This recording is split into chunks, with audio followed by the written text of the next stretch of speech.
ओम शांति। किसी एक राज्य में एक अद्भुत नियम था। वहां का प्रशासन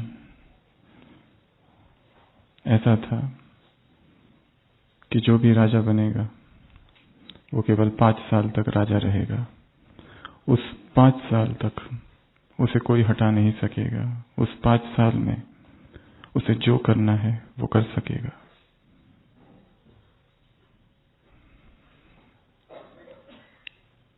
तो ऐसा कॉन्स्टिट्यूशन वहां पर था। सबसे पहला राजा वहां आया।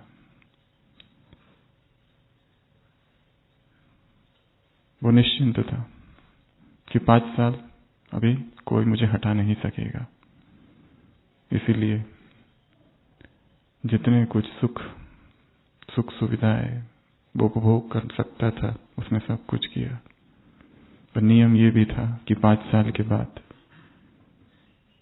राज्य के बाहर जो नदी बहती है, एक नाव नदी के उस पार ले जाएगी और वहां घना जंगल है, जंगली जानवर है, कोई मनुष्य वहां नहीं रहता। वहां जाना अर्थात मृत्यु। तो जो पहला राजा था वो ऐशोआराम में, भोग विलास में डूबा रहा। और जब अंतिम समय आया, शोकाकुल हो गया, उसकी स्थिति गिर गई और उसके साथ जो होना था वो हुआ। दूसरा जो राजा आया उसके पास भी 5 साल थे।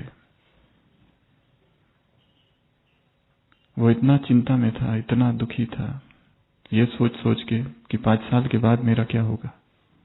5 साल के बाद तो मेरी वही गति होगी जो पहले राजा की हुई थी। और सोच सोच के, चिंता कर करके, भयभीत होकर दुखी। और जब उसका समय पूरा हुआ, ना वो सुख उपभोग कर सका, ना कुछ कर सका। सारा समय चिंता में और भय में चला गया।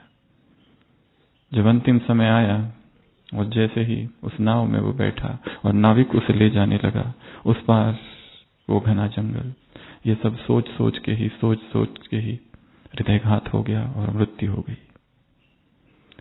तीसरा आया, उसने थोड़ा चिंतन किया क्या करना चाहिए। उसने सोचा कि मैं आधा आधा समय विभाजन कर लेता हूं। पहले 2-3 साल सुख सुविधाएं भोगूंगा, उसके बाद में फिर सोचूंगा क्या करना है, चिंता करनी है, भयभीत होना है या जो कुछ करना है। और वैसा ही हुआ जो उसने सोचा था। पहले 2-3 साल तो सब कुछ ठीक चला, बाद में उसे चिंता ने पकड़ लिया कि मुझे भी मरना है। और उसकी भी वही गति हुई जो दूसरे की हुई। चौथा आया, चौथा बुद्धिमान था। उसने क्या किया होगा? तो उसने बड़ी बुद्धिमानी का काम किया। 5 साल तक बहुत अच्छे से राज्य किया, पर प्लानिंग फ्यूचर की सब कुछ किया। वो लोकप्रिय हुआ, जो कुछ उसको करना चाहिए था वो सब किया। और जब उसका समय हुआ, 5 साल पूरे हुए और वो नाव में बैठा, तो इतना प्रसन्न। उस नाविक ने कहा, इसके पहले जो 3 राजाएं थे वो तो बड़े दुखी थे, उदास थे, आप इतने खुश कैसे? वो कहता है कि मैं अब जहां जा रहा हूं वो जंगल नहीं रहा है वहां। क्योंकि इन 5 सालों में क्या किया उसने? जंगल को क्या बना दिया? बगीचा बना दिया। अपने लोगों को भेज भेज कर वो जो घना जंगल था, वो जो कांटों का जंगल था, उसको बगीचा बना दिया और प्रजा सहित उस तरफ चला गया। ये इन 4 राजाओं की कहानी है। हम कौन से हैं? पहले, दूसरे, तीसरे या चौथे? कोई है जो पहले नंबर के, जो भूल ही गए हैं कि ब्राह्मण बने किस लिए थे, जो भूल ही गए हैं कि इस जीवन का लक्ष्य क्या है, जो भूल ही गए हैं ये तपस्या का जीवन है, ये तापसी जीवन है। और ब्राह्मण परिवार के, समाज के ब्राह्मण इस दुनिया में भोग विलास में डूबे हुए हैं। बुद्धि वहां नहीं है जहां होनी चाहिए। बुद्धि के तल पर सब समझ रहा है पर हो नहीं रहा है। सब कुछ पता है जो कल की मुरली में आने वाला है। ऐसा कोई है जो कहे कि ये नई बात है? हमें सब कुछ ही पता है, सब कुछ पता है, ये भी पता है, ये भी पता है, वो भी पता है। जाना है केवल, बने नहीं है। ज्ञान को बनना है, केवल जानना नहीं। बनना भी ऊंची अवस्था है, जानना भी ऊंची अवस्था है। एक तो पढ़ना है, सुनना है, धारण करना है, पर जाना कहाँ है? और बनना तो उससे आगे है। ज्ञान ही हो जाना, ज्ञान चेतना में समा जाए, वो नहीं हुआ है, बुद्धि तक है। तो पहला अर्थात जो डूबा हुआ है भोग और विलास में, इंद्रिय तृप्ति में। इंद्रिय सुख ही बड़ा सुख है। हाँ, अतीन्द्रिय सुख के बारे में सुना है पर अनुभव नहीं है। अभी भी मुरली चली थी संडे, पवित्रता का फल और बल। फल क्या है? अति इंद्रिय सुख। चेक करो, बाबा चेक करते हैं अमृत वेला। दूसरा जो है उसका समय जा रहा है चिंताओं में, भय में, संसार में, भविष्य में या अतीत में। इंग्लिश में कहा जाता है ओनली प्रेजेंट इज टाइम। जो अतीत है और जो भविष्य है दे आर सूडो टाइम। वो टाइम है ही नहीं, जो समय है वो अब है। और ऐसा व्यक्ति जो केवल भविष्य की चिंताओं में लगा है या अतीत में जो घटनाएं हुई है, जो दुख मिला है, उसमें डूबा हुआ है, वो दूसरे राजा की तरह है जिसका जीवन भय में बीत रहा है। तीसरा जो है बैलेंस है, इधर भी है उधर भी है। कभी चिंता करता है तो कभी दुखों में डूबता है तो कभी भोग विलास में डूबता है।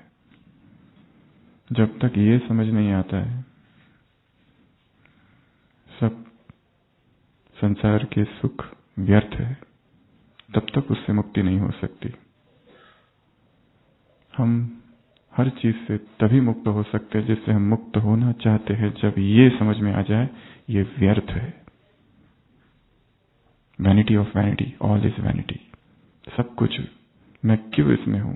एक व्यक्ति स्मोकिंग तब तक नहीं छोड़ सकता, वो रोज पढ़ता है स्मोकिंग के बारे में, ये नुकसान होता है, वो नुकसान होता है, नफरत उत्पन्न करता है, पर एक संघर्ष चालू होता है और एक समय आता है जब उसके लिए वो व्यर्थ हो जाता है। फिर वो संघर्ष समाप्त हो जाता है और वो अपने आप मुक्त हो जाता है उससे। जब संपूर्ण समझ आ जाती है, complete understanding is complete freedom. संपूर्ण समझ संपूर्ण मुक्ति है।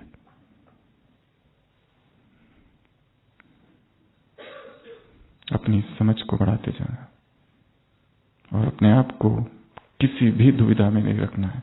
अगर अब भी हमारे मन में कंफ्यूजन है किसी भी चीज का, अर्थात ज्ञान कम है। ज्ञान को बढ़ाना है। ज्ञान को बढ़ाना अर्थात सूचनाओं को बढ़ाना नहीं। ज्ञान को बढ़ाना अर्थात केवल समझ को बढ़ाना नहीं। ज्ञान को बढ़ाना अर्थात अनुभव को बढ़ाना।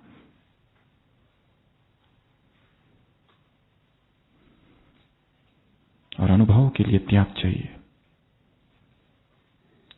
क्योंकि भोग इतने सस्ते नहीं है। कीमत चुकानी पड़ती है रोग से। भोग की कीमत क्या है? रोग। स्वाद इतना सस्ता नहीं है, कीमत चुकानी है भोग रोग से।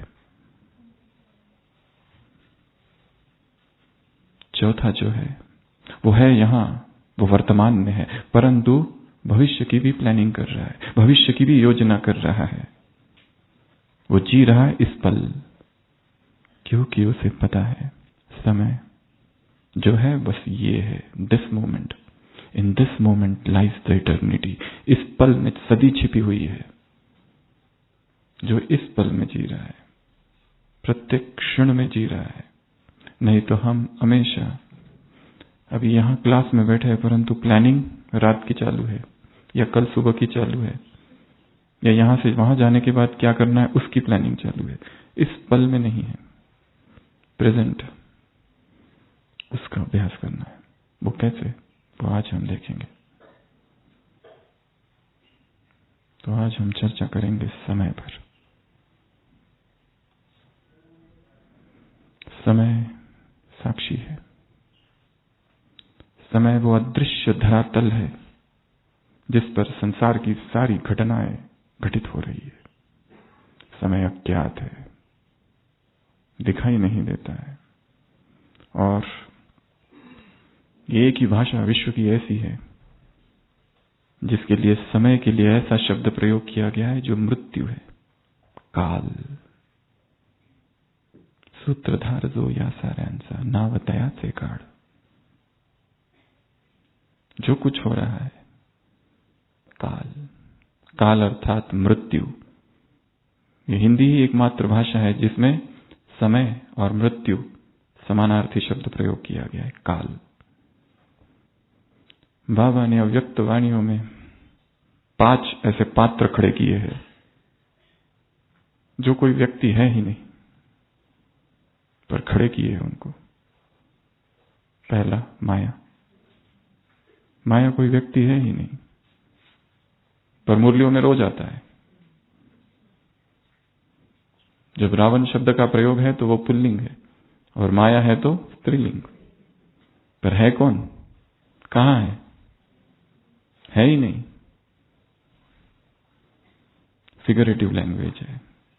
चेतना में छिपी हुई जो कमियां हैं, जो कमजोरियां हैं, जो विकार है, उन्हीं के लिए एक शब्द का निर्माण किया गया है, माया।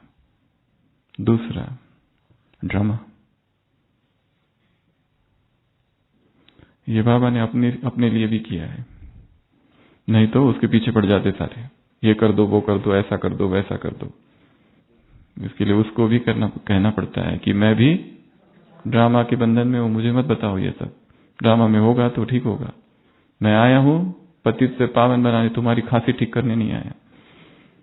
ना तुम्हारे धंधे में जो नुकसान हुआ मुझे उससे क्या, मुझे ये सब बातें मत बताओ।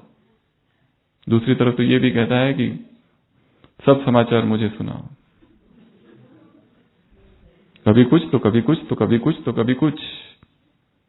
कितनी लहरें हैं, लहरें ही लहरें है उसकी कही हुई बातों में विरोधाभास है, कॉन्ट्राडिक्टरी है। एक मुरली दूसरी मुरली को कॉन्ट्राडिक्ट करती है। तुम्हें गीत, कविता, संगीत में बिल्कुल रुचि नहीं होनी चाहिए। बच्चे, तुम्हें तो आवाज से परे जाना है। जब उदास हो जाओ तो अच्छे अच्छे रिकॉर्ड तुम्हारे पास होने चाहिए। इस ब्रह्मा को तुमको बिल्कुल याद नहीं करना, ये देहधारी है। प्रश्न, जो बच्चे कहते हैं हमारा शिव बाबा से डायरेक्ट कनेक्शन है, उनकी क्या गति होगी? कभी आता है ब्रह्मा को याद करोगे तो नरक में जाओगे, और फिर कुछ और आता है। एक मंदिर है शिव का, लहरी बाबा। लहरें आती रहती है, विरोधाभास उसके शब्दों में है, उसमें नहीं है। क्योंकि मुरलिया जो चली है, देश काल समय व्यक्ति परिस्थितियां देखकर चली है। कौन सामने बैठा है? कोई केवल ज्ञान ज्ञान ज्ञान करते रहता है, तब मुरली चलती है योग पर। ज्ञान से कुछ नहीं होने वाला। कोई योग योग योग करते रहता है तो मुरली चलती है सेवा पर। विरोधाभास, कॉन्ट्राडिक्टरी। तो दूसरा जो खड़ा किया है भगवान ने, वो ड्रामा उसके लिए भी बहुत काम का है, क्योंकि वो ढाल बनाता है। नहीं तो शिव बाबा को पकड़ के हर एक अपने घर ले जाएगा, हमारे ये काम कर दो। तीसरा कुदरत, प्रकृति। प्रकृति बुला रही है। ये कैसे हुआ? कुदरत। कुदरत कौन है? कोई है ही नहीं, कोई व्यक्ति नहीं है। प्रकृति कौन है? प्रकृति तुम्हारा आह्वान कर रही है। प्रकृति बाबा को आकर पूछती है।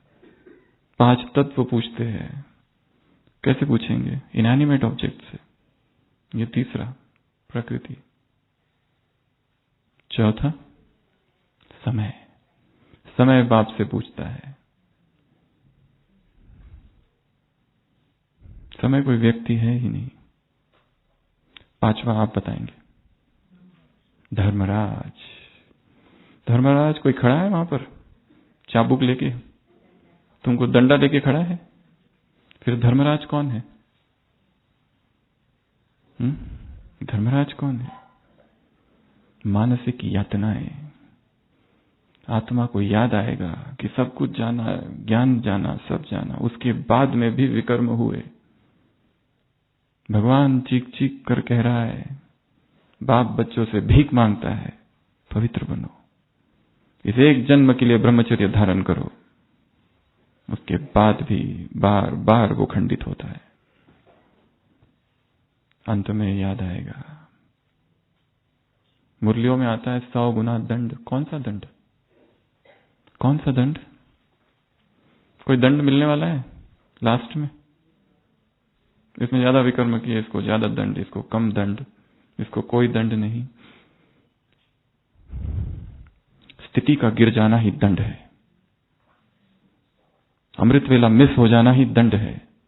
मुरली में रस न आना ही दंड है। ज्ञान योग में इंटरेस्ट ही कम हो जाना ही दंड है। पवित्रता का बार बार भंग हो जाना ही दंड है। और कौन सा दंड है? यही तो दंड है। खुशी गुम, उदास, कुछ अच्छा नहीं लगता है, नींद नहीं आती है, शरीर में कुछ कुछ हो रहा है, रिपोर्ट कराओ सब नॉर्मल, हमको तकलीफ तो बहुत है पर रिपोर्ट में कुछ नहीं आता। बुखार तो बहुत है अंदर से, वो थर्मामीटर ही गलत है, उसमें कुछ भी नहीं आता है। उदास है, इस बात से उदास है कि हमें इतनी तकलीफें हैं पर कहीं कुछ नहीं आता है, और सब लोग कहते हैं नो, ढोंग करते या नाटक करते। ऐसे भी ग्रुप है पेशेंट्स का जो सोचते हैं लोग कितने बीमार पड़ते हैं, हम क्यों नहीं पड़ते, हमें तो इतनी बीमारी है, पर कोई लोग मानते ही नहीं।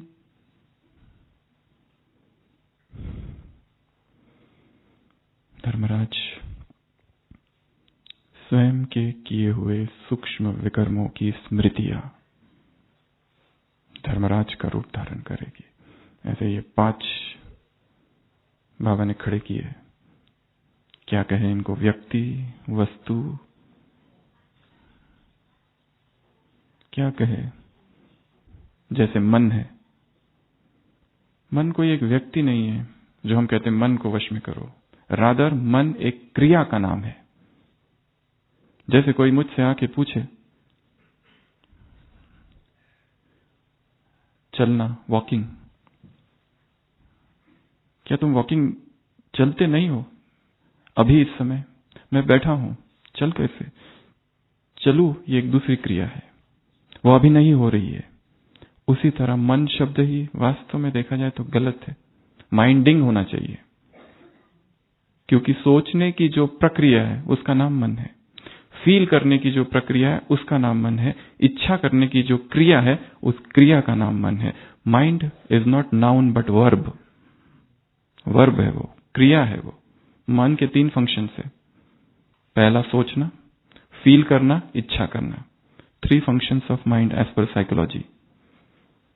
जब मैं सोच रहा हूं वो सोचने की क्रिया ही मन है, उसे नहीं दिखाया जा सकता है। जैसे मैं बैठा हूं तो चल रहा हूं, ये नहीं दिखाया जा सकता है। उसी तरह मन निरंतर एक क्रिया है, minding, happening, feeling, thinking, desiring, इन क्रियाओं का नाम मन है। तो ये ज्ञान की कुछ सूक्ष्म बातें हैं। अभी हम आते हैं इन 5 में से समय। समय को परिभाषित करना बड़ा मुश्किल है, बहुत मुश्किल काम है, और समय पर बहुत सारी मुरलियां चली है। तो आज हम ऐसा बोलेंगे जैसे हम ही समय है। मैं कौन हूं? समय। जैसे समय ही बात कर रहा है। रोज देखना है मेरे सामने समय क्या कह रहा है। ये पांचों को देखना है। माया मुझसे क्या कह रही है, समय मुझसे क्या कह रहा है, धर्मराज मुझसे क्या कह रहा है, ड्रामा मुझसे क्या कह रहा है। देखना है पांचों को खड़ी कर कर।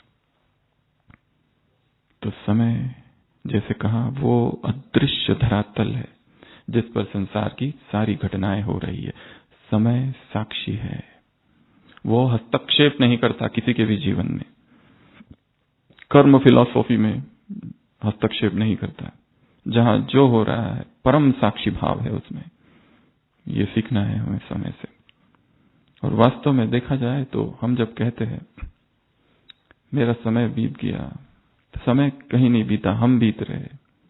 समय चला गया, समय कहीं नहीं जा रहा है, समय एक जगह है, उसके अंदर सब कुछ हो रहा है।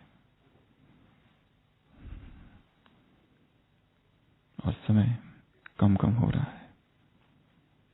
उसका आभास, उसकी पदचाप को सुन लेना, ये वर्तमान की आवश्यकता है। इस क्लास में हम समय की 7 बातें देखेंगे और एक एक बात का अनुभव करने की कोशिश करेंगे। सबसे पहले समय का आह्वान। समय कह रहा है कि मैं तुम्हारा आह्वान करता हूं। किस बात के लिए और किस चीज के लिए? ब्राह्मण आत्माएं कहीं ना कहीं मूर्छा में है और नींद में है। 3 प्रकार की नींद है, एक स्थूल, एक अज्ञान की निद्रा और तीसरी विस्मृति की निद्रा। ये सबसे खतरनाक है। उस अज्ञान निद्रा से तो जाग गए हैं, स्थूल निद्रा से जगे हुए हैं इस समय, परंतु विस्मृति की निद्रा है, एक मूर्छा की अवस्था है। कौन सी मूर्छा की अवस्था? वो तभी जाना जा सकता है जब व्यक्ति जगा हो। जैसे आप लोग सब यहां आए तो पिछले 3 दिन में अनुभव किया होगा कि अंदर से कुछ जागरण हुआ है। कुछ तो जो सोया था, वो अंडरस्टैंडिंग अचानक से जागृति हुई है। सोचो, अगर यही जागृति की अवस्था लंबे समय रहे तो जीवन में आमूल क्रांति होगी। केवल यहां से जाने के बाद वापस सो नहीं जाना है। कब जाने वाले सब? कल। तो एक रात है अभी, काफी है। और अनुभव तो 1 सेकंड में हो जाता है, बस 1 सेकंड काफी है। एक जैन शिष्या थी, वो अपने गुरु के पास इतने सालों तक रही और हर बार अपने गुरु से पूछती, मुझे अनुभव क्यों नहीं होता, कब होगा, क्या करूं, क्या पढ़ूं, इतना पढ़ती हूं, ध्यान करती हूं, सब कुछ सेवा करती हूं आश्रम में, पर अनुभव नहीं होता। गुरु कहते थे बस वेट एंड वॉच, जो कर रही हो करते रहो, करते रहो, करते रहो, लगन से करते रहो। केवल बुद्धि को कहीं और भटकाना मत संसार में। और प्यूरिटी की जो स्टेज है उससे नीचे नहीं आना। भले अनुभव नहीं हो रहा है, वही रूटीन लग रहा है, पर स्थिर रहो उसमें। भगवान के लिए भी कहा जाता है वो स्थिरता का सागर है। जो पात्र स्थिर है उसी पात्र में वो स्थिरता का सागर उतरेगा। जो पात्र अस्थिर है उसमें वो स्थिरता का सागर नहीं उतर सकता। हम कितने स्थिर हैं? यदि वो नहीं उतर रहा है तो पात्र अस्थिर है। वो शिष्य नदी से एक बार मटके से पानी भर के ला रही है आश्रम में। अचानक मटका नीचे गिरता है, टूटता है, मटके के टुकड़े होते हैं और टुकड़ों में पानी है थोड़ा थोड़ा। और जैसे उस पानी को वो देखती है, अचानक से जागृति आती है कि ये जो टुकड़े में जो पानी है वही मटके में भी था। ये और वो एक ही है, तत्वमसी। मैं चेतना उस परम चेतना के साथ मिल जाऊं और उसी क्षण उसको एकदम से अनुभव हो जाता है। आश्चर्यपन उसमें दिखाया है। भारत की भाषा में समाधि कहते हैं। वो लोग अलग अलग शब्दों का प्रयोग करते हैं। निर्वाण, बीएटिट्यूड, केवल ज्ञान, केंशो, अलग अलग शब्द है। एक क्षण में अनुभव होता है, परंतु उस एक क्षण के अनुभव के लिए तैयारी लंबी चाहिए। इसलिए हार नहीं जाना है कि अनुभव क्यों नहीं हो रहा है। केवल जिस मार्ग पर हम चल रहे हैं उसमें चलते जाना है, चलते जाना है, चलते जाना है। जैसे कोई नया नया पायलट बनता है और ऊपर हवाई जहाज पायलट कोई हेलीकॉप्टर या कुछ चलाता है, वायुयान, उसको सारे इंस्ट्रक्शन नीचे से दिए जाते हैं। वो ऊपर डरता है, नीचे से लोग उसको कहते हैं कंट्रोल रूम से, तुम बस हम जो कह रहे हैं वो फॉलो करते जाओ, डरो नहीं। वो कहते हैं अब क्या करूं, अब क्या करूं। उसको बस यही इंस्ट्रक्शन दिए जाते हैं, बस जैसे जैसे तुमको बताया जा रहा है वैसे वैसे करते जाओ। वो कहता है मौसम खराब हो रहा है, वो कहते शांत रहो, बस जो हम बोल रहे हैं वो करते जाओ। वो करते जाता है, करते जाता है, करते जाता है और प्रॉपर लैंड करता है। यहां पर भी ऐसा ही है। कंट्रोल रूम में भगवान बैठा है, सुनते जाना है, सुनते जाना है। तो हम बात कर रहे थे मूर्छा की, नींद की, विस्मृति की। जो जागृति यहां मधुबन में 3 दिनों में आई है, ऐसी ही जागृति वहां भी रहे। जो दिनचर्या यहां थी, कोशिश करना है यहां से जाने से पहले वहां की दिनचर्या सेट करके जानी है। यहां सोचना है वहां जाके क्या करना है, वहां का अमृत वेला कैसे होगा, कितने बजे होगा, वहां क्या खाना है, क्या पीना है, दिनचर्या में कितना बोलना है, कितना नहीं बोलना है, किन किन से दूरी बना के रखनी है, कौन से मोह पर काम करना है, कौन से सबसे बड़ा भय है। थोड़ी सी प्लानिंग करनी है इसकी। कल का, आज की पूरी रात है। In the sibilance of night thou shalt do तपस्या। सिबिलेंस अर्थात रात में जो आवाज आती है ना, इस आवाज में तपस्या की जाती है। सन्नाटे में, एकांत में, मौन में।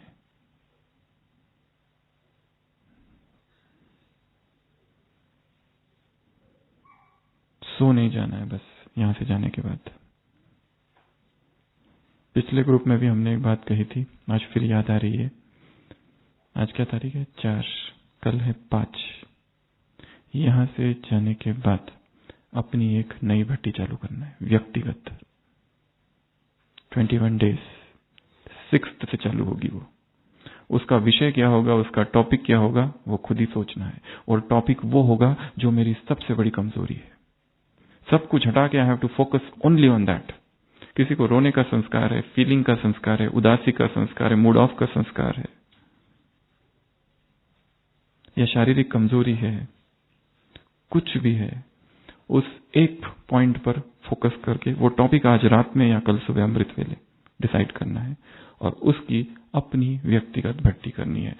सामूहिक भट्टी का परिणाम व्यक्तिगत भट्टी हो तो ही ये सामूहिक भट्टी का कुछ तो असर रहेगा। इसका रूपांतरण वहां जाकर व्यक्तिगत भट्टी हो जाए। किसी को बहुत ज्यादा बोलने की आदत है, मौन का अभ्यास करना है। पूरा दिन तो नहीं हो पाएगा, जो कर सकते बहुत अच्छा, या फिर कुछ घंटे।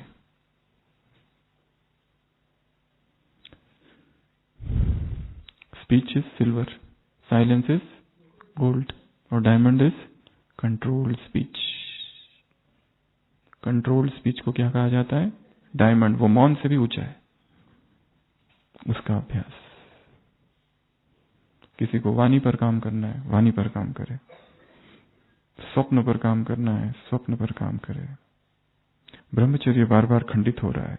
21 दिन दूसरा कुछ लिटरेचर पढ़ना ही नहीं। जितना साहित्य अवेलेबल है प्यूरिटी के विषय में, जितनी किताबें यज्ञ में है प्यूरिटी के विषय में, बस सुबह दोपहर शाम बस एक ही विचार, उसी को पढ़ते रहना है। क्योंकि ये मेरी सबसे बड़ी कमजोरी है। बाकी चीजों में तो बिल्कुल पास है। अमृत वेला बहुत बढ़िया, मुरली सुनाना सुनना बहुत अच्छा, पर सेवा करते करते जैसे ही कोई कुछ बोलता है तीर की तरह चुभता है। और ओवर थिंकिंग भी एक बीमारी है। सेंसिटिव होना ये बहुत बड़ी बीमारी है। छोटी छोटी चीजों में नाराज, छोटी छोटी चीजों में मूड ऑफ, उदास। किसी ने कुछ बोला कि तुरंत उदास। ये सब हमको सुला देते हैं। तो समय की पहली चीज, समय का आह्वान है, मूर्छा से जागो। मैं समय कब से तुमको देख रहा हूं। सतयुग में तुम क्या थे, द्वापर में तुम क्या थे, और कहां आकर गिर पड़े हो। वो समय कह रहा है कि अब सोना नहीं है। कोई लोग यहाँ आते हैं, यहां से जाने के बाद 7 दिन ठीक चलता है, किसी का 10 दिन ठीक चलता है, किसी का 1 मास ठीक चलता है, और 1 मास के बाद खलास, सब उधर की दुनिया चालू हो जाती है। इसलिए एक और अभ्यास है, रोज मन से मधुबन में आने का अभ्यास करना है। तो सभी अलर्ट होकर बैठेंगे 1 मिनट के लिए और मधुबन की यात्रा करेंगे। मधुबन में बैठे हुए ही मधुबन की यात्रा करना, क्योंकि एक है शरीर से यात्रा करना और उससे अधिक शक्तिशाली क्या है, मन से यात्रा करना। आंखें बंद, स्थिर, सीधा शांति स्तंभ पहुंचो।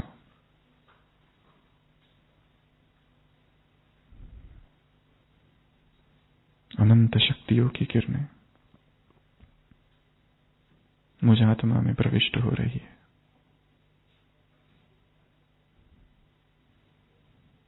पूरा शरीर शक्तिशाली हो रहा है।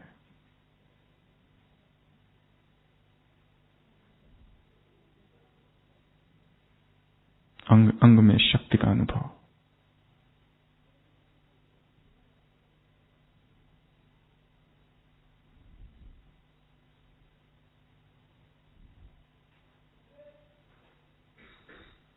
हिस्ट्री हॉल, अब तक का सारा व्यर्थ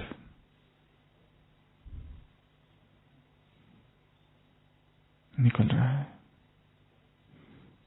देखना, एक अग्निकुंड जल रहा है, आग। उस आग में अपने जीवन का जो व्यर्थ है, जो नकारात्मक भावनाएं हैं, नेगेटिविटी है, सब कुछ डाल देनी।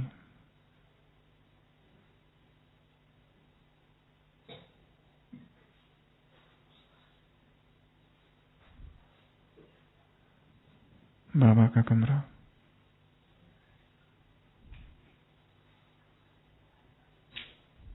बाबा की शक्तिशाली दृष्टि। यहां से जाने के बाद जो 21 दिन की भट्टी चालू होने वाली है मेरी व्यक्तिगत, उसके लिए बाबा वरदान दे रहे हैं, विजयी भव।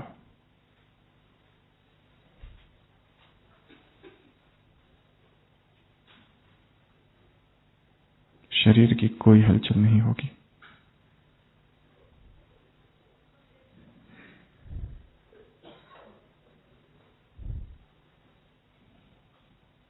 बाबा की कुटिया, मधुबन की इस पावन भूमि में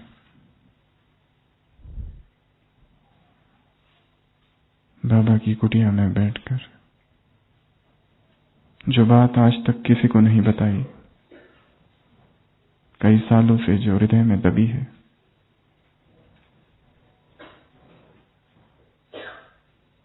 उस बात को बाबा को सुनाना है।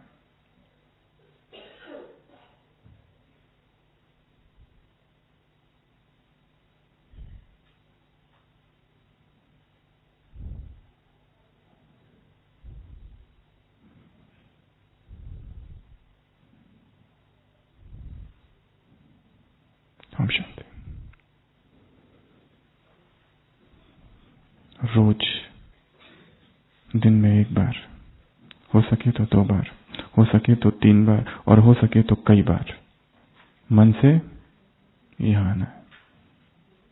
हो सके तो ये जो हॉल है, इसी हॉल को फिर इमर्ज करना, देखना मैं इस हॉल में बैठा हूं, बैठी हूं, कोई क्लास चल रही है, और उसकी कोई एक पॉइंट, कोई एक बात जो सीधा दिल पर जिसने वार कर दिया था, उस पल को याद करना। एक ऐसी बात, एक ऐसी पॉइंट जिसने भेद दिया था हृदय को, उसको याद करना।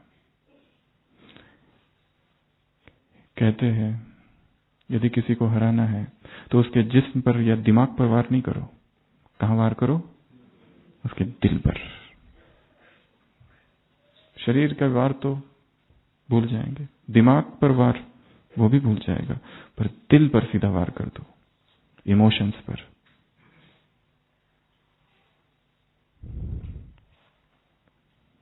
जो जिसकी सबसे बड़ी कमजोरी होती है वहां पर वार करने के लिए कहा जाता है। जैसे नेपोलियन, उसको बचपन से डर था किसका? बिल्लियों का। जब वो 6 मास का था, पालने में था, अचानक से वो दाई कहीं चली गई, एक बिल्ली ने आक्रमण कर दिया।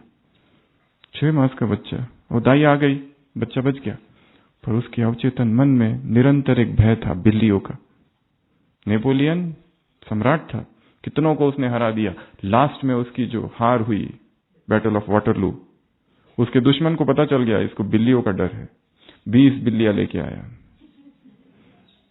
वो शेर से नहीं डरता था नेपोलियन, शेर को भी मार दे सकता था, परंतु भय किसका था? क्यों? क्योंकि सबकॉन्शियस माइंड में वो चला गया था एकदम बचपन में, जब उसको कुछ पता नहीं, और वो इतना गहरा भय था।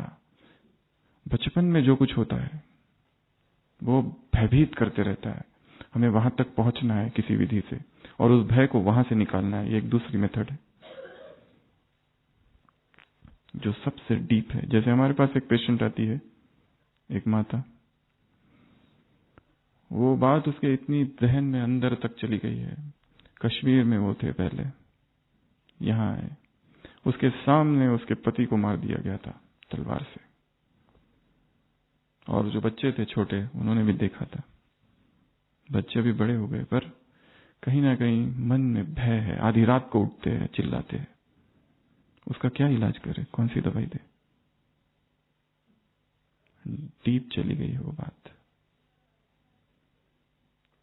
तो हमारे वर्तमान के विकारों का जड़ कहाँ है? जड़ बचपन में। तो वो भी यात्रा करनी है। तो हम बात कर रहे थे दिल की, इमोशंस। भले हम कहते हैं श्रीमत ये कहती है, श्रीमत वो कहती है, श्रीमत ऐसी है, श्रीमत वैसी कहती है, पर ये सब बुद्धि का तल है। करते हम वही है जो दिल कहता है, इमोशंस। हम लोग सब इमोशनल बीइंग्स है। बुद्धि को, जो तर्क लॉजिक है, वो हम करते तो है, पर अगर एकांत में छोड़ दिया जाए, ऐसे बहुत ही कम होगा जो एकांत में अपने कमरे में कोई ट्रैफिक कंट्रोल करता होगा, और बाकी लोग रहते हैं तो शांतिवन में गाड़ी के बीच में सड़क पर खड़े हो जाते, ट्रैफिक कंट्रोल, उधर से हॉर्न बज रहा है, उसको भी डांटेंगे। खाना खाते खाते बीच में ही, ऐसा देखा है यहां पर। एक ने तो खा लिया, ट्रैफिक कंट्रोल अभी कैसे चबाएंगे, बाबा की याद। पर व्यक्ति वो नहीं है जो पब्लिक में है। हमारा रियल चरित्र वो है जब कोई भी देख नहीं रहा है, क्योंकि तब हम वो करते हैं जो दिल कहता है, जो इमोशंस कहते हैं। हम इमोशनल बीइंग्स हैं। भले तर्क लॉजिक सब कुछ है, श्रीमत ऐसा कहती, श्रीमत वैसा करती, श्रीमत ये, श्रीमत वो, श्रीमत ये। एक माता थी, पति मर गया, शरीर छोड़ दिया, रोई नहीं। ब्राह्मण परिवार क्या कहेगा? तुम तो बड़ी योगी थी, दूसरों को सुनाते आत्मा की अमरता का ज्ञान, अब क्या हुआ? दबा के रख दिया बिल्कुल एकदम। और कई सालों के बाद अभी डिप्रेशन चालू है। रो लेना चाहिए था, अच्छा होता, रो लिया होता तो। कैथारसिस, निकल जाने दो। दबा के दमन हो गया दुख का। जहां दमन है वहां अध्यात्म नहीं है। इसलिए दिल पर वार करना है। इसलिए जरूरी नहीं है बाबा के कमरे में कभी कभी जस्ट ऐसे ही बैठ जाओ, कुछ तो उधर से होगा। हर बार इधर से ही कुछ करना है जरूरी नहीं है, कई बार उधर से हो जाने दो। अंधा व्यक्ति जाकर मंदिर में बैठता है, पुजारी कहता है तुमको तो दिखता नहीं, तुम क्या कर रहे हो यहां, जाओ। वो कहता है मुझे तो नहीं दिखता, पर मेरे भगवान को तो मैं दिखता हूं ना। मेरी स्थिति ठीक नहीं है, पर बाबा को तो दिख रहा हूं ना मैं। कल ही कहा था ना, जो सुनाने वाला है उससे, जो सुन रहा है उससे अगर भगवान का प्यार ज्यादा है तो बाबा टच कर देगा उसको अपने आप। इसके लिए सेवाओं को भी नहीं छोड़ना है, सेवाएं चालू रखना है। मन की स्थिति गिरी हुई हो तो भी सेवा नहीं छोड़नी है। सेवा ही पश्चाताप भी है। ब्राह्मण जीवन में किए हुए विकर्मों का। इसके लिए उसको नहीं छोड़ना है। तो समय का आह्वान है, नींद से जागो। समय का आह्वान है, मूर्छा से जागना। समय का आह्वान है, सोना नहीं है, निरंतर जागृत रखना है स्वयं को। दूसरा, समय की पुकार। समय पुकार रहा है और समय की एक ही पुकार है, परिवर्तन, परिवर्तन, परिवर्तन। आज हम दो चीजों में परिवर्तन की चर्चा करेंगे। पहला मनोरंजन और दूसरा भोजन। ये दो चीजों में परिवर्तन करना है। हमारा मनोरंजन क्या है? Mobile, internet, YouTube, television, social media. संसार में जो कॉमेडी है वो कॉमेडी सीन्स, कॉमिक मैगजीन्स, फिल्में, अल्पकाल का है सब कुछ। एक व्यक्ति साइकेट्रिस्ट के पास जाता है, कहता है मैं बहुत उदास रहता हूं, क्या करूं? बहुत उदासी है, मन नहीं लगता, खाने की इच्छा नहीं होती है, रात को नींद नहीं आती है, भय सा लगता है, बेचैनी रहती है, पेट ठीक नहीं रहता, मैं क्या करूं? वो साइकियाट्रिस्ट कहता है तुम एक काम करो, दवाई तो मैं तुमको दूंगा, पर तुम एक काम क्यों नहीं करते? हमारे शहर में नई नई सर्कस आई है और मैंने सुना है उस सर्कस में एक ऐसा जोकर है जो सबको हंसाता है, तुम जाकर ना सर्कस देखो, जरूर तुम्हारा मन ठीक हो जाएगा। वो कहता है वो जोकर ही तो मैं हूं। दूसरों को हंसा रहे, सब कुछ कर रहे, पर अंदर दर्द है। जर्मन फिलोसोफर फ्रेडरिच नीत्शे लिखता है, आई smile because otherwise I will cry. मैं हंसता इसलिए हूं, नहीं तो रो पड़ूंगा, क्योंकि अंदर दुख है, छिपा के रखा हूं उस दुख को इस चिपकाई हुई हंसी से। हर व्यक्ति दुखी है कहीं ना कहीं, इसलिए जो खुद दुखी है वो हमें सुख कैसे दे सकते हैं? और संसार के जितने मनोरंजन है अल्पकालीन है। What is real entertainment? वो है मेडिटेशन, योग। बाबा ने कहा योग को रमणीक बनाओ, ऐसा नहीं कि एक ही योग रोज करते रहो, रोज नया नया योग, रोज नए नए प्रयोग। सोचो कैसे उसको नया बनाया जाए। हर जगह नई नई जगहों पर योग। जरूरी नहीं कि बाबा के कमरे में ही। वास्तव में रियल योग तो बाबा के कमरे के बाहर निकलते तब चालू होता है, वो कमरे में नहीं। कभी कभी खड़े होकर योग, कभी बैठ के, कभी लेट के, अलग अलग प्रकार से योग, अलग अलग प्रयोग योग के। ज्ञान सरोवर में स्पार्क में एक किताब है 108 अनुभूतियां नाम की, उसमें 108 अलग अलग प्रयोग लिखे योग के। मैं फरिश्ता, कभी यहां गया, कभी वहां गया। जरूरी नहीं उसमें जैसा, वो तो किसी का चिंतन है, उसमें जैसा लिखा है वैसा ही लिखना है, करना है। हम अपने प्रयोग खुद करें, परंतु पहले दूसरों ने जो किए है उनका अध्ययन करो, ताकि हमारा इंटेलेक्ट स्टिमुलेट हो जाए सोचने के लिए। ये भी किया जा सकता है, ऐसा भी किया जा सकता है। कितने अलग अलग मेथड से परिवर्तन। इसके लिए डिजिटल डिपेंडेंसी को कम करना है। हो सके तो हफ्ते में जो लोग कर सकते हैं आराम से कर सकते हैं, माता है मोबाइल ऑफ, बंद, देखो कितनी शांति मिलती है।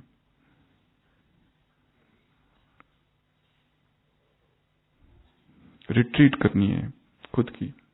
अभी जो भट्टी में आए, वास्तव में रियल भट्टी तो तभी है जब उसमें दो चीजें हो, संपूर्ण मौन। अगर बातचीत हो रही है तो वास्तव में भट्टी नहीं है। फिर हमने देखा है कुछ कुछ जगह पर, इस संस्था में नहीं, ब्रह्मा कुमारी के बाहर बहुत सारे संस्थाएं हैं जो मेडिटेशन शिविर कराते हैं। 5 दिन, 3 दिन, 6 दिन, 15 दिन, 20 दिन, वहां पर मोबाइल ले लिया जाता है, डिपॉजिट, नो मोबाइल अलाउड। और फिर 3 दिन का पूरा होगा तब मोबाइल वापस दिया जाता है। किसी से कांटेक्ट नहीं, किसी से बात नहीं करनी है, कुछ नहीं। ऐसी बहुत सारी संस्थाएं हैं संसार में। वहीं पर रियल परिवर्तन आता है। केवल क्लास सुनने से कभी कोई परिवर्तन नहीं आता है, केवल ज्ञान सुनाने से नहीं हो सकता है, क्योंकि परिवर्तन बहुत सूक्ष्म और आंतरिक घटना है, क्रांति है वो। जैसे कहा ना, दिल में चोट लग जाती है। हमें याद है भक्ति मार्ग में हम एक सत्संग में बैठे थे। भक्ति मार्ग में असंख्य सत्संग सुने, राम की कथा है, गीता, पता नहीं कितना कितना, असंख्य राम कथा है, असंख्य भागवत, ज्ञानेश्वरी, क्या क्या क्या क्या क्या क्या। एक कथा में हम बैठे थे और वो जो व्यक्ति था उसने एक वाक्य कहा, वो इतना दिल में अंदर चोट कर गया। सिंपल सा था। उसने कहा कि जीवन का लक्ष्य है ईश्वर प्राप्ति। हमने सुना, फिर नीचे देख रहे थे, उसने फिर कहा जीवन का एकमात्र लक्ष्य है ईश्वर प्राप्ति। ऐसा तीर की तरह चुप गया कि मैं क्या कर रहा हूं। फिर हमारी उम्र तब 21 या 22 वर्ष की थी और ऐसा वैराग्य, संसार के लिए कुछ भी नहीं चाहिए, यहाँ का कुछ भी नहीं चाहिए, कोई वस्तु नहीं चाहिए यहाँ की। MBBS हो चुका था, कुछ नहीं चाहिए, ये डिग्री, ये सर्टिफिकेट, सब कुछ हम जलाने को निकल पड़े थे, सब जला के भस्म कर देंगे। वो तो हमारे मम्मी पापा ने सब छिपा दिया। कुछ भी नहीं चाहिए, ऐसा वैराग, ऐसा वैराग। तुम्हारे कपड़े नहीं चाहिए, तुम्हारा चप्पल नहीं चाहिए, कुछ भी नहीं चाहिए, ऐसी वैराग की अवस्था। और एक ही भाव था कि कितना लेट हो गया है, अब तक हम क्या कर रहे हैं इस संसार में, हम क्या कर रहे हैं संसार के मोह को, वस्तुओं को अब तक पकड़े हुए हैं, क्या करें इनको पकड़ के। और वो एक तरफ वैराग, एक तरफ प्रभु प्रेम, और दूसरी तरफ संसार समझाने वाले, इधर ही सब कुछ है। जबकि हमको अनुभव हो गया है कि ये हमारा जीवन ही नहीं है। जैसे वो मराठी में गीत है, नको देवराया अंत आता बाहु, प्राण हा सर्वथा जाहु पाए। प्राण ही छूट जाएंगे, ऐसी अवस्था आई थी। यदि इस समय, इस वक्त, इस मूवमेंट में यदि वो मुझे नहीं मिला तो मैं शरीर छोड़ दूंगा। ऐसा वैराग, महाभयंकर वैराग। कम से कम 150 लोग आए होंगे समझाने के लिए, रिश्तेदार, क्या कुछ ढेर सारी चीजें हुई, पर मन संसार से जैसे हट गया। कुछ भी नहीं चाहिए यहाँ का, न पैसे चाहिए, न डिग्री चाहिए, न ये प्रोफेशन चाहिए, एक परमात्मा के अतिरिक्त कुछ भी नहीं चाहिए। ऐसी विरक्त अवस्था में हम पहली बार मधुबन आए थे, जब हमको ये नहीं पता था कि ब्रह्मा कुमारी क्या है, जब हमको ये नहीं पता था ये भगवान क्या होता है, या व्यक्त बाप दादा क्या है, कुछ भी नहीं पता। उस अवस्था में, उस डायमंड हॉल में बैठे,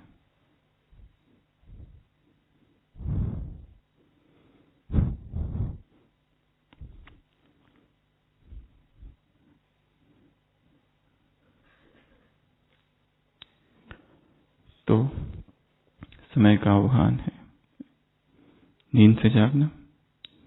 समय की पुकार क्या है? परिवर्तन। संसार का कोई भी मनोरंजन वास्तव में मनोरंजन नहीं है। अलौकिक मनोरंजन क्या है? ढूंढना है। दूसरा परिवर्तन है भोजन। उसमें 4 बातें, जो हम खा रहे हैं वो नेचुरल हो। जितना वो आर्टिफिशियल होगा उतनी बीमारियां आएगी, और एक बीमार शरीर कभी भी आध्यात्मिक उन्नति नहीं कर सकता, क्योंकि सारा दिन चिंतन किसका चलेगा? शरीर का। घुटने में दर्द, पैर में दर्द, पीठ में दर्द, पेट में दर्द, इधर ये हो रहा है, उधर वो हो रहा है, और हो इतना सब रहा है, रिपोर्ट में नहीं दिखता है। इसको दिखाऊं, उसको दिखाऊं, इसको दिखाऊं, उसको दिखाऊं। कहीं ना कहीं प्रकृति का उल्लंघन किया है, नियमों का, इसलिए ये बीमारी आई है। तो first method is go natural. जितना हो सके 40%, 50%, 60%, 70%, 80%, 90% बढ़ाते जाना है उसको। जितना जितना भोजन को पकाया जाएगा वो मृत होते जाता है, डेड होते जाता है। जितना वो अनप्रोसेस्ड रहेगा उसमें वाइब्रेशंस रहेंगे, high vibrational energy, high energy रहेगी, प्राणिक ऊर्जा रहेगी उसमें। वही ऊर्जा शरीर में जाए, अपने आप विचारों में परिवर्तन होगा। जो हम कहते हैं कि भोजन ही मन बनता है, पर हम जो कुछ खा रहे हैं उसकी क्वांटिटी ज्यादा है, वो राजसिक हो रहा है। हम उसको नाम देते हैं ब्रह्मा भोजन, बाबा को भोग लगाया, पर कितना लगाया? उसने कहा है कभी ये भी बनाओ, वो भी बनाओ, ये भी करो, वो भी करो। पत्रम पुष्पम फलम तोयम यो मैं भक्त्या प्रयश्यति। उसको तो भावना देखता है, वो थोड़ी देखता है वो क्या है।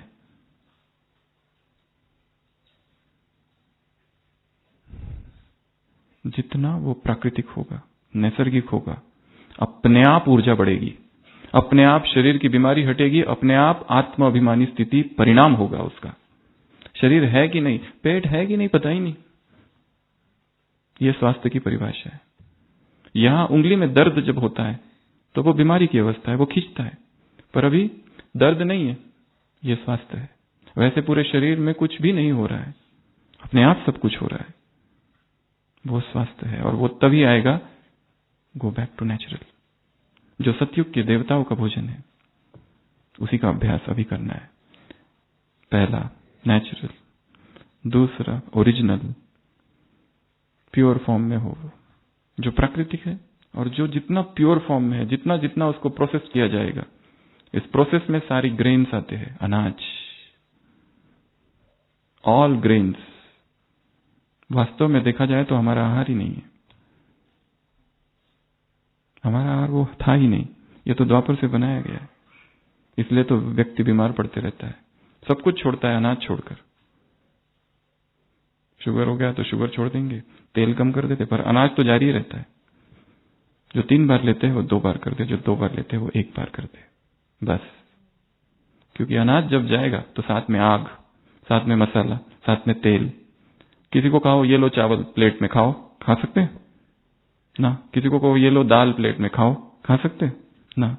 उसको प्रोसेस करना पड़ेगा, उसको आग चाहिए, उसको नमक चाहिए, उसको शक्कर चाहिए, उसको तेल चाहिए, उसको घी चाहिए। ये सारे शत्रु हमारे शरीर में अनाज के माध्यम से प्रवेश करते हैं,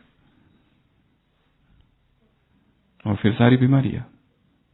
इसके लिए उसकी मात्रा कम कम करते जाना है, और उसको रिप्लेस करना है फ्रूट से, उसको रिप्लेस करना है रॉ वेजिटेबल से, सैलाड से, उसको रिप्लेस करना है जूसेस से, उसको रिप्लेस करना है अगर चाहिए तो ड्राई फ्रूट्स भिगोए हुए, उसको रिप्लेस करना है अंकुरित से। अनाज को लिया जा सकता है, अगर बेस्ट मेथड है उसको अंकुरित करो, उसके एंजाइम्स प्रोटेक्टिव सब रहेंगे उसमें। क्योंकि जितना जितना प्रोसेस्ड फूड शरीर में डालेंगे, सारी ऊर्जा खाने में, पचाने में और फेंकने में जा रही है। योग कहां से होगा? इसलिए नींद आती रहती है योग में। क्यों आती है? क्योंकि ग्रेन्स आर इंटॉक्सिकेंट्स। कहां फ्रूट ईटर देवता है, द्वापर से ग्रेन ईटर बन गए। कहां बगीचे थे और खेतियां आ गई। यही पतन का एक कारण बना है। इसलिए इसमें भी सूक्ष्म परिवर्तन करना है। जैसे ही ये परिवर्तन होगा, अपने आप चेतना में परिवर्तन होने लगेगा। क्योंकि मनुष्य की सबसे गहरी आदत भोजन, विकारों से भी गहरी। इसके लिए सबसे गहरी से गहरी आदत पर जब आघात किया जाता है, हलचल हो जाती है, भूकंप आता है। इसी भूकंप की अवस्था में नए बीज बोए जाए, नए संस्कारों के, नए आदत के। 7 दिन तक देखो 0 सॉल्ट, 8वें दिन कोई नमक देगा ना, थूक दोगे, चाहिए ही नहीं। तो कोई कहते हैं कि ये हो जाएगा, वो हो जाएगा। कितने सालों से हमने नमक इतना सा भी नहीं खाया, हमारा सोडियम तो नॉर्मल है। शक्कर का एक इतना सा कण भी अंदर नहीं डाला, नो ऑयल, कोलेस्ट्रॉल तो ठीक है, सब कुछ ठीक है, कोई बीमारी नहीं।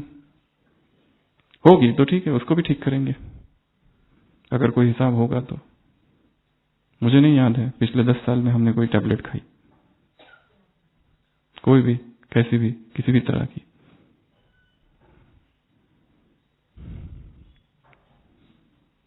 जितना अंदर ये सब जाएगा, आत्मा को नीचे खींचेगा, शरीर में खींचेगा, बांधेगा शरीर में। क्यों चाहिए ये बेकरी? हम क्या हमारा आहार है? नो, उसमें केवल स्वाद है और कुछ नहीं है। न्यूट्रिएंट क्या है, क्या है उसमें? Bakery out. संकल्प चाहिए, धीरे धीरे प्रयोग करने हैं, देखना है क्या होता है। ग्रेन्स मुझे याद नहीं है कितने साल हो गए, नो ग्रेन्स, 0।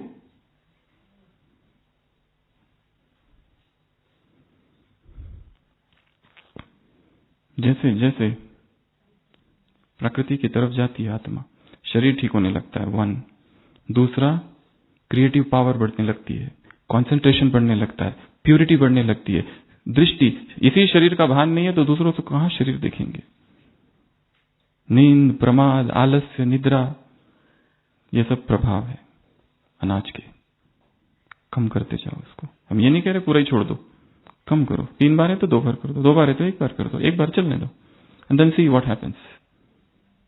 अपने लाइफ को एक डायटिक्स का एक लेबोरेटरी बनानी है, जिसमें रोज नित्य नए प्रयोग करके देखने हैं, देखो क्या होता है।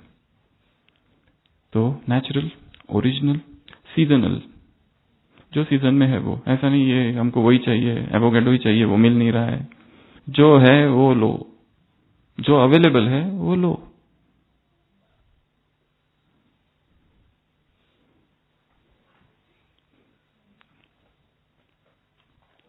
तो नेचुरल, ओरिजिनल, सीजनल, ये हमारा डाइट हो। और चौथी बात, हफ्ते में 1 दिन fast, that is best thing. इस पेट को आराम दे दो। एक ड्राइवर को कहो 7 दिन गाड़ी चलाते रहो, बिल्कुल रुकना नहीं, चलाते रहना, चलाते रहना। क्या हालत होगी उसकी? दिन में भी चलाना है, रात में भी चलाना। 12 घंटे से चालू कर सकते हैं, 14 घंटा, 16 घंटा, 18 आवर्स, फिर 24 आवर्स। पहले जूस से चालू कर सकते हैं and gradually enter into dry, निर्जला। फिर देखो क्या होता है, शक्ति आ जाएगी, ऊर्जा से भर जाएगी आत्मा, पूरा अंदर का सिस्टम चेंज होगा, मन चेंज होगा। शरीर में कुछ नहीं हो रहा है, मन में होगा। फिर सारी हलचल, पता चलेगा कितने एडिक्ट बन गए हम। खाना खाते हैं तुरंत मीठा चाहिए, व्हाट इज दिस स्टुपिडिटी। पेट को आराम ही नहीं है, खिला ही रहे, खिला ही रहे, डाल ही रहे, डाल ही रहे, डाल ही रहे। अच्छे योग के लिए clean stomach is the first criteria. Clean stomach. Constipated शरीर कभी योग नहीं कर सकता। शरीर, पेट खाली चाहिए, साफ, हल्कापन। भोजन करते समय शुरुआत की जो अवस्था है, लाइटनेस, भोजन करने के बाद में भी वही लाइटनेस होनी चाहिए। भोजन किया और इतना पेट भर के, don't expect any yoga, don't expect any connection with God. Fasting is the way to cleanse the body and soul. Fasting is the miracle. लंघनम परम औषधम, सबसे टॉप मोस्ट, उससे ऊपर कोई मेडिसिन नहीं है संसार में। 24 hours, 36 hours, 48 hours, 72 hours, temptation है वो। तो बहुत उसमें ऊर्जा की उत्पत्ति होती है। क्रिएटिविटी कहां से कहां। लोगों ने लिखा है, एक व्यक्ति ने, एक बहन ने लिखा है, my mind was like Milton and Shakespeare. Autophagy, अभी अभी एक व्यक्ति को पुरस्कार मिला है, Nobel prize, autophagy. What is autophagy? पढ़ो उसके बारे में। पुराने सारे डेड सेल्स खत्म हो जाते हैं, उसमें से नए सेल्स उत्पन्न होते हैं, बॉडी रिन्यू हो जाती है, एक नया शरीर मिलता है, जैसे कि जो कि स्वस्थ शरीर है, ऊर्जावान शरीर है। और बिना स्वास्थ्य के स्पिरिचुअलिटी फेल है। कितना भी ज्ञान पढ़ लो, सुना लो, जो कर लो, पर ये सब जा रहा है, अगर मसाले जा रहे हैं, तेल जा रहा है, शक्कर जा रही है, सारा शरीर तो उसी में स्वाद में फंसा हुआ है। स्वाद से परे। भगवान के महावाक्य है, मास्टर सर्वशक्तिवान, अर्थात स्वाद से परे। स्वाद पकड़ के रखता है। और जिनको ब्रह्मचर्य में दिक्कत है, उनके लिए तो इससे ऊपर कोई उपाय ही नहीं है। सीधा अशरीरी अवस्था। शरीर है कि नहीं, जितनी शरीर की गंदी आदतें है नष्ट हो जाएगी बिल्कुल। जो आज तक ज्ञान योग के 1000 प्रयोग करने के बाद में भी नहीं गए, सामान लिख रहे, ले रहे, मैं मास्टर सर्वशक्तिमान हूं, पर हो नहीं रहा है कुछ, क्योंकि वासना सबकॉन्शियस माइंड में छिपी है। और हमें आक्रमण कॉन्शियस माइंड पर नहीं, सबकॉन्शियस माइंड पर आक्रमण करना है। And the best method is go raw, uncooked, unprocessed, अपक्व। समय की मांग, पुकार है ये 2, भोजन और मनोरंजन। तीसरा, समय की मांग है वैराग्य। समय कह रहा है कि अब 2 चीजों से वैराग लाओ, एक शरीर से और एक संसार से। वैराग की तो परिभाषा ये है कि जब संसार और शरीर दोनों मिट्टी अनुभव हो, यह है वैराग। क्योंकि सबसे ज्यादा खींचने वाला क्या है? आत्मा को शरीर। मुरली में प्रश्न है, आत्मा को सबसे अधिक प्रिय वस्तु कौन सी है? शरीर। वो तभी होगा जब इस शरीर की सच्चाइयों को हम देखेंगे। तो सभी स्थिर होकर बैठेंगे, डायरी पेन पेंसिल सब बाजू में।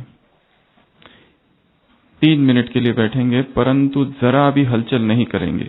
और जो सोफा पर है वो अपनी पीठ को आगे कर लेंगे, सपोर्ट नहीं लेंगे, नो सपोर्ट। यह अभ्यास वास्तव में हमको नीचे, हाँ, यह अभ्यास हमको रोज करना है। यहां से जब आप घर जाएंगे तब, ठीक है। स्टार्ट। आंखें बंद, हाथ लॉक्ड, पैर लॉक्ड।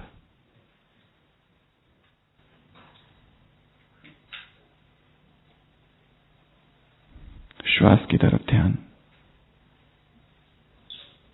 श्वास आ रहा है और जा रहा है।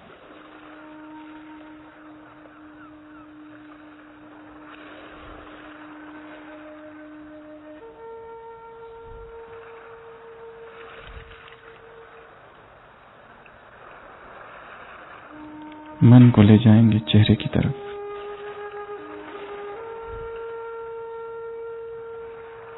और इस चेहरे पर जो भी हो रहा है उसको देखेंगे।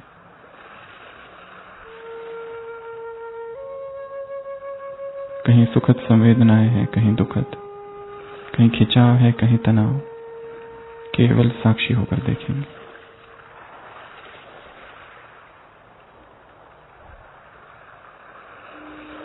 गर्दन,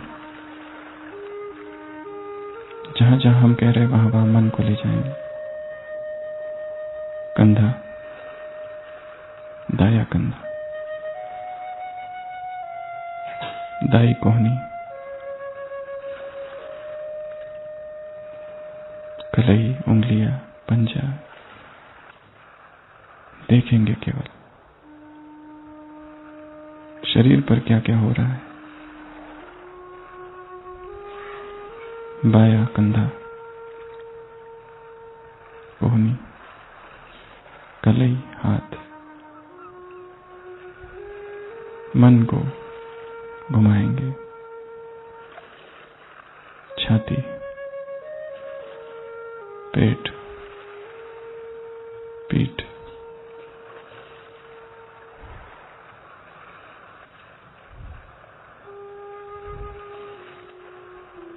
दाया पैर ऊपर से नीचे तक, बाया पैर,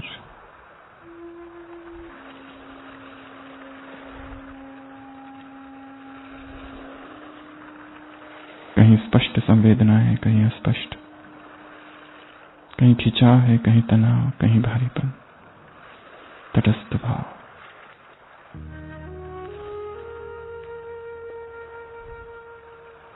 फिर से सिर के सिरे पर मन। फिर से कंप्लीट बॉडी को स्कैन करेंगे ऊपर से नीचे तक। केवल देखना है।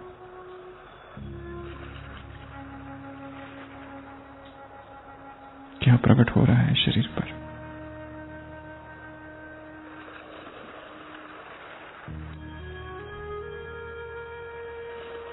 जो कुछ हो रहा है सब कुछ नश्वर है, उत्पात है और लय।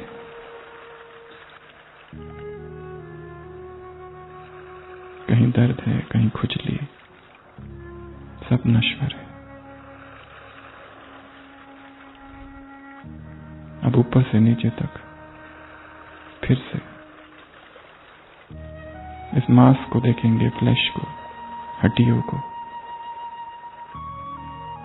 भीतर की सच्चाई को।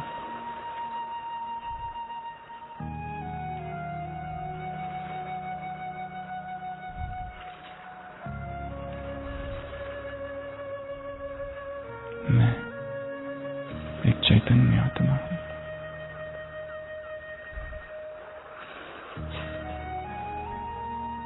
शरीर के इस आकर्षण से परे हूं, तत्वों से पार। जैसे ये शरीर नश्वर है, अनित्य है, वैसे ये संसार भी नश्वर और अनित्य है। संसार और संसार की वस्तुएं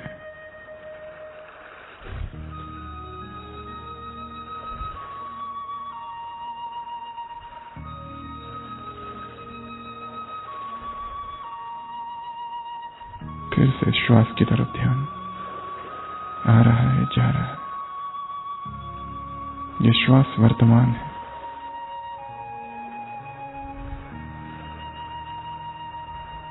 फिर से शरीर को स्कैन करेंगे ऊपर से नीचे तक। कहीं दर्द, कहीं पुलकन, कहीं धुजन। केवल साक्षी।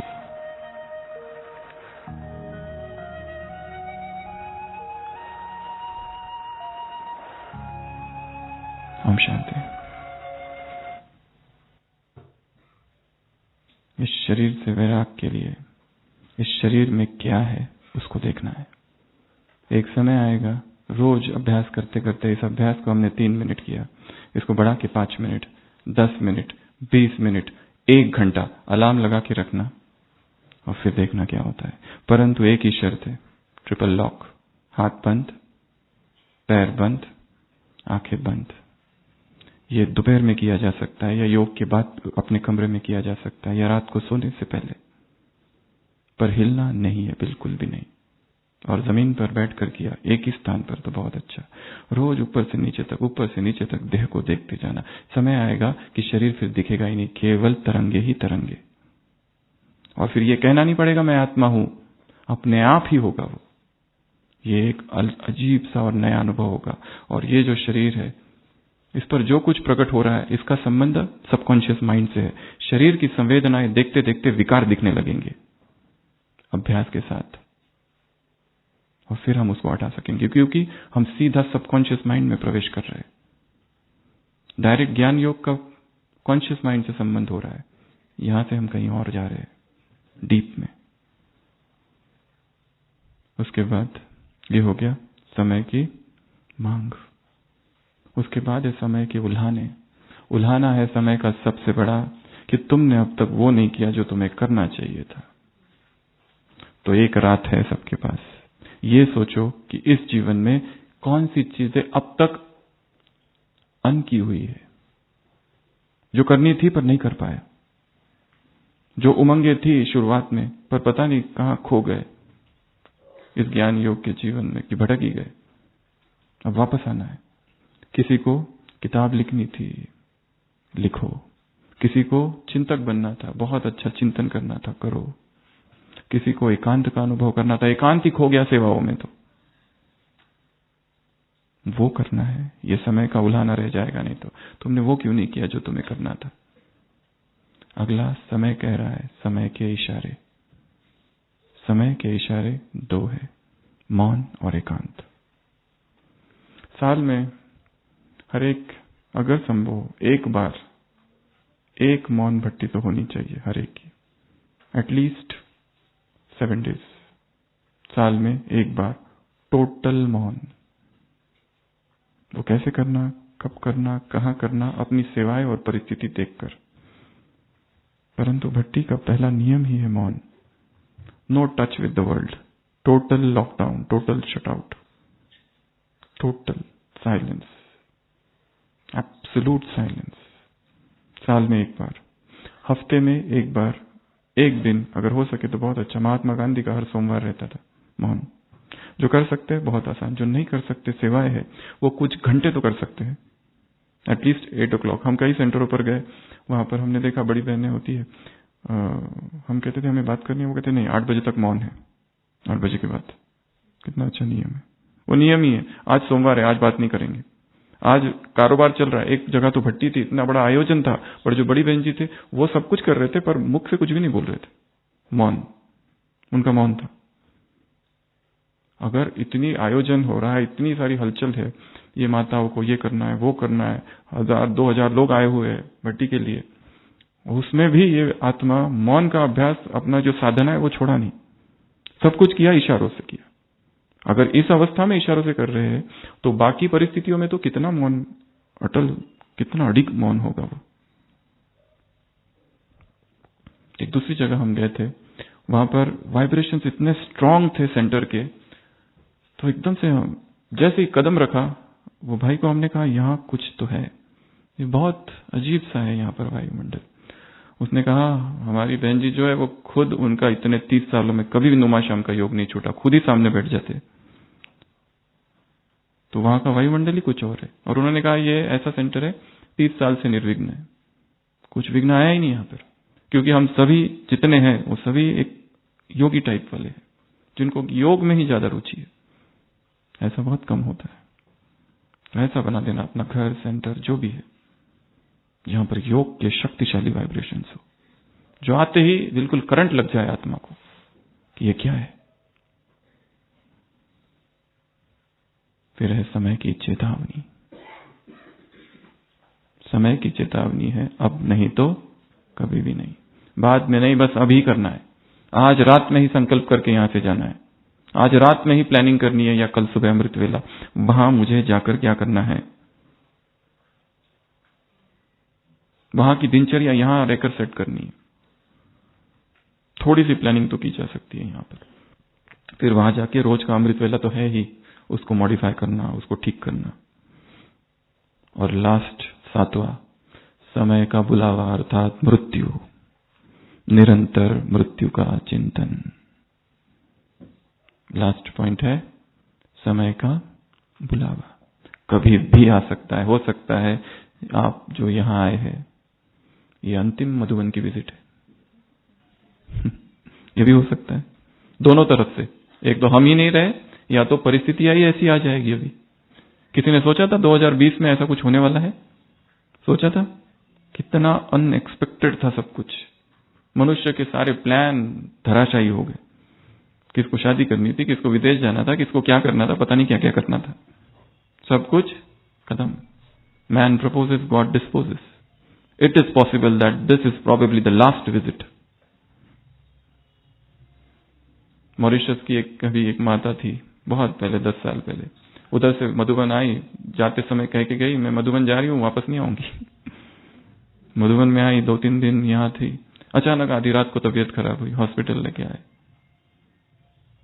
Very serious, she died. कभी भी कुछ भी हो सकता है।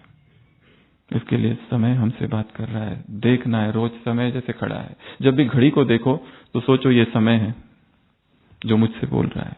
समय का आह्वान, पहली पॉइंट।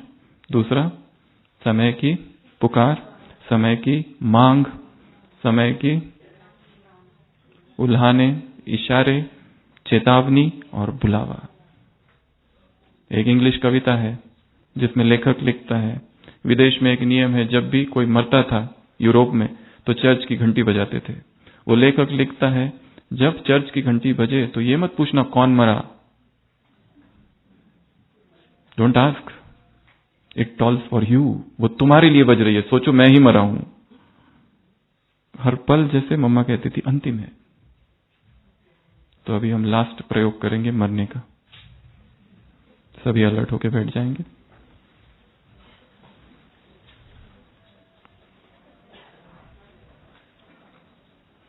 स्थिर, एकाग्र।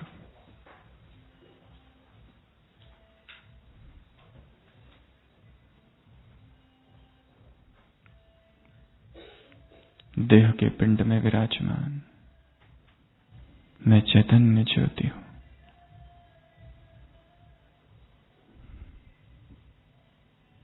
शरीर को यहीं ड्रॉप कर देना है और ऊपर जाना है।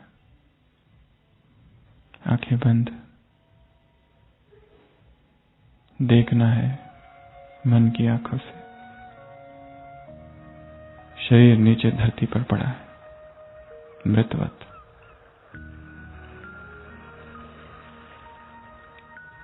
कोई चेतना नहीं। साक्षी होकर अपने ही मृत देह को देखना है।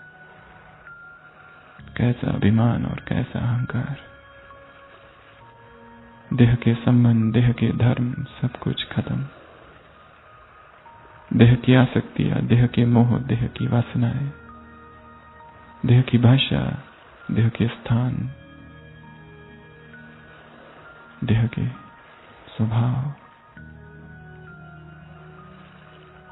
सब कुछ पड़ा है इस देह के साथ। मैं आत्मा तो नित्य लगी थी और कहां फंसी रही इस देह में।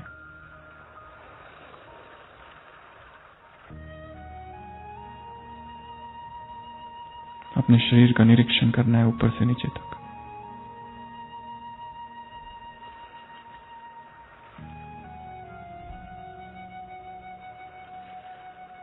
समय मुझसे बात कर रहा है। हे ब्रह्मावत्सो, मैं समय हूं। जागो इस देह की आसक्ति से, इस संसार की आसक्ति से। हे महातपस्वी आत्माओं, उठो, तपस्या तुम्हें पुकार रही है। हे महान योगियों, परमात्मा प्रेम तुम्हें पुकार रहा है। उत्तिष्ठ जागृता।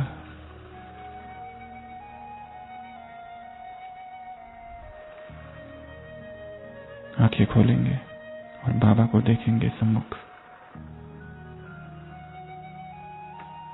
बाबा से शक्तिशाली दृष्टि।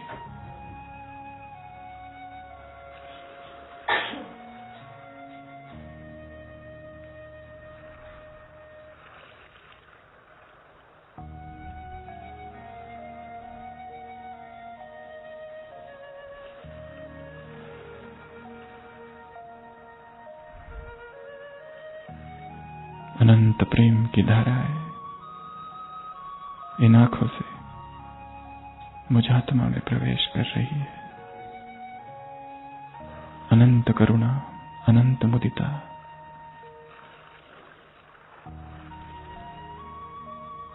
बाबा की साक्षी दृष्टि मुझ आत्मा में प्रवेश कर रही है। मैं भी साक्षी हो गया हूं।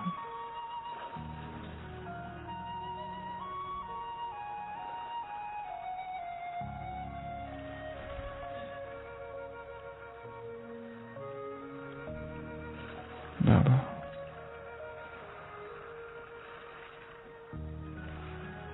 प्रभु प्रेम में चेतना डूब रही है। परमात्मा प्रेम के अनंत आकाश में ऊर्जा का प्रवाह।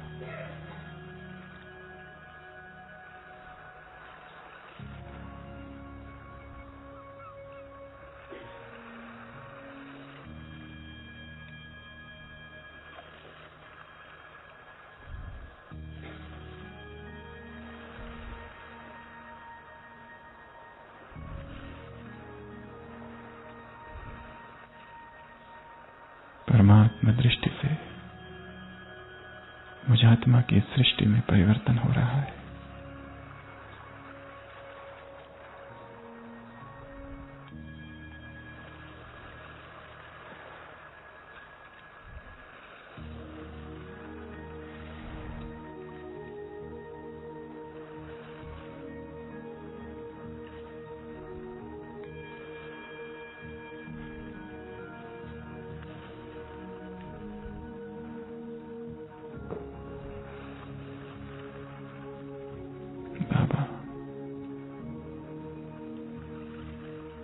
मौन संवाद।